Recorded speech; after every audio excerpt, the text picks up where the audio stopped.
What's happening, fam? L.A.R. movement still moving. Book is entitled Lessons from a Non-Custodial Father at Amazon, Kindle, and Create Space. Link will be in the description box below as usual. Go get it. PayPal link there also. They asked me to put it up, so I put it up. Thanks everybody for supporting.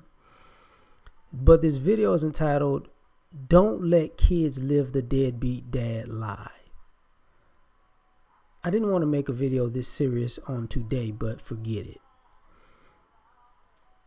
Don't let your kids live a lie of your dad's a deadbeat and I'm the one that's there for you if that's not the real true story. Okay?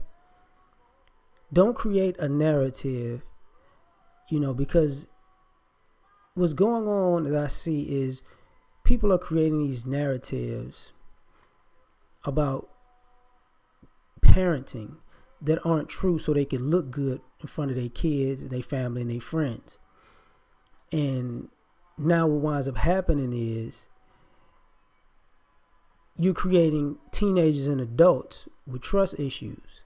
Why? Because you did something and you use your kid as a pawn, but also your kid has become an accomplice to making your narrative true. And we just got to get into this conversation, but since I'm doing it, I got to do it. Stop telling your kids that you got abandoned if you didn't get abandoned.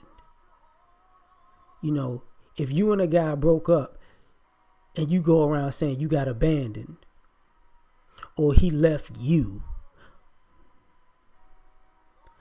and you never tell a kid why y'all broke up, and the kid finds out why y'all broke up when they're teenagers or adults, and that's completely the opposite of the narrative they were hearing when they was younger. You left. Your daddy left. He left us. Y'all broke up. You didn't want to be with him. As a matter of fact, you broke up with him. So how did he? So because when these kids find out that he didn't leave, you broke up with him first, and then he left. But you want to live in these half-truths. And I see people saying, these kids are growing up with our fathers, and these mothers are there for them.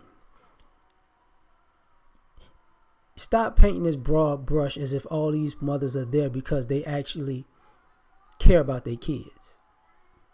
Because these kids find out that their mother's there because she basically, used a rigged game to win.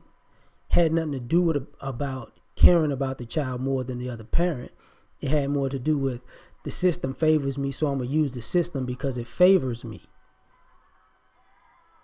Because your sons grow to adult men and find out that it's very difficult for them to get custody of their kids because the system doesn't favor them. And your daughters grow up to realize that they can 9 times out of 10 get custody of the kids because the system favors them. So then this issue of, I'm the one that's there. If you went through the family court system 9 times out of 10, you knew you were playing a game that either gave you an advantage or a disadvantage. So this I'm there conversation is not really a real conversation when these kids become teenagers and adults and they learn these lessons through other people. So it changes the narrative.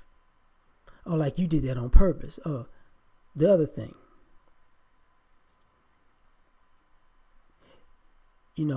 This idea that I don't know what you're talking about. I would never do that. I never did this. Listen, nobody believes any of y'all. Because if you never did it, you have family members and friends who've done some of these dastardly things, and they exist. And some of y'all are cousins, aunties, and godparents to the very kids that are the products of these type of situations. While you're making these speeches about what you're not. And I'm not saying this for the men. I'm saying this for the kids. You see, and there was a conversation with, I forgot who that was. They were talking about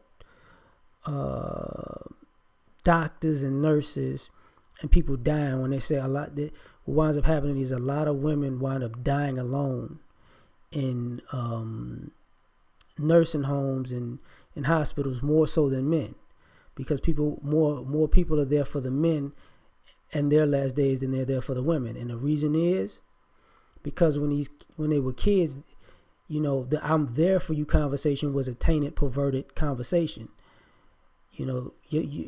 Some of you mothers weren't there for your kids because you loved your kids. You was there for your kids to spite their father. And their childhood has been completely ruined. Their understanding of what life is has been completely ruined because they become teenagers and adults, and their whole world turns upside down because it's based on a lie. You're not telling these kids find out, and this is not let me back up for a second. There are guys who are deadbeats, like I said, and I said this conversation ain't for those guys. These conversations for guys who aren't deadbeats, but people play these games to make them look like deadbeats, and it destroys the kids in the process. There are guys who say they're gonna pick up their kids and be with their kids and they don't show up. And then there are guys who say they're gonna pick up their kids and go be with their kids and show up, and then it's always a game. Or they go disappearing, or they go AWOL or MIA at the last minute every time. But guess what? The mom says, "I'm there for you." He wasn't. See, these kids find out that, this is why we kept leaving the house at 6:30. Dad was supposed to be there at 7. You told me he was supposed to be there at 5:30, 6 o'clock, and you kept getting frustrated and saying, "We're going to leave because I'm not going to wait on him." When the truth be told, you created this frustration in the first place so you can get me worked up so I could be ready to leave and not wait on him too, because you didn't want him to be with me. Got you. I'm not messing with you no more, because that's a downright evil thing to do. But when people say that happens, I don't know what you're talking about. Listen, you can say that story to the guys, to the men, but you can't say that story to the children who grow up with these issues. You can't, because they all have these stories. In a society, you can blame a lot on men, blame a lot on fathers immediately, but when you start peeling the onion back, a lot of people are hurt by their moms. They just not comfortable enough to tell you yet. It's easy to say I hate dad. It's hard to say I hate mom. And maybe hate is a strong word for this topic, but I'm trying to say that,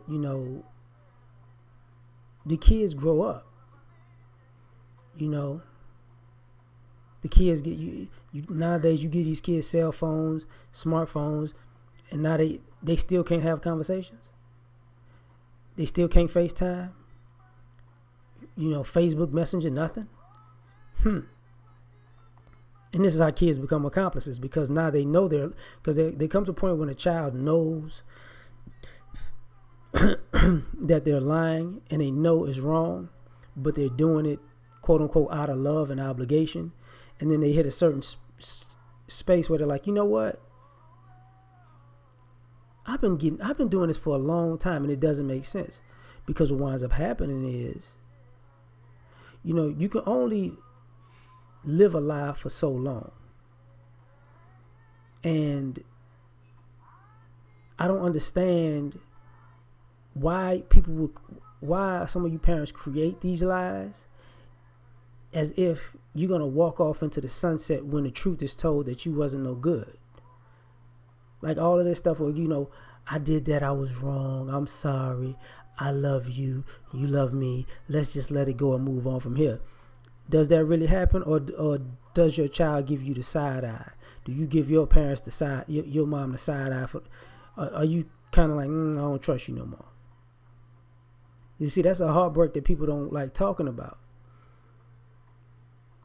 But it's a normal heartbreak in our society. It's a prevalent heartbreak. It's really the majority. When you talk about, these guys are deadbeats. They just walked away. They're absentee. They exist. The guys that are abusive, they exist. But when if you ask any man or woman to get 10 friends, 20 friends, 50 friends, 100 friends about their situation as far as how they came up as kids, he was abusive and he walked away is going to be in the minority. There was a lot of games being played and miscommunications and a lot of lies being told is going to be the majority. So, I mean, we gotta fix this, but I just felt like bringing it up. But too serious for the day. But whatever. We out.